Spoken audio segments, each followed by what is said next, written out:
Нашите супермаркети ежедневно се нуждаят от големи количества зеленчуци. Принудени сме да купуваме от много доставчици в различни количества и на променливи цени. Възможна ли е оптимизация на разходите чрез онлайн търгове? В тези случаи на доставка използваме холандския тип търг, при които цените се увеличават автоматично от системата с фиксирано темпо и на фиксирани интервали. При холандския търг цените започват от неприемливо ниски и постепенно се увеличават до номиналните пазарни цени.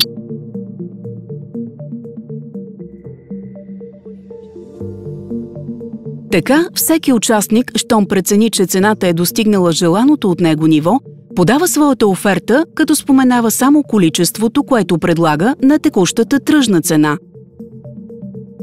Ако наличното количество в системата е достатъчно, то се доставя незабавно и се приспада от търгуваното количество. Търгът продължава до усвояване на цялото количество или до изтичане на определеното време. Този процес насърчава доставчиците да подават оферти по-рано, което води до по-ниски цени за купувача. Това е свързано с факта, че те не могат да чакат да наддават на по-висока и по-изгодна цена, поради това, че търсенето ще се задоволи от по-евтини оферти и стоките им ще останат в склада.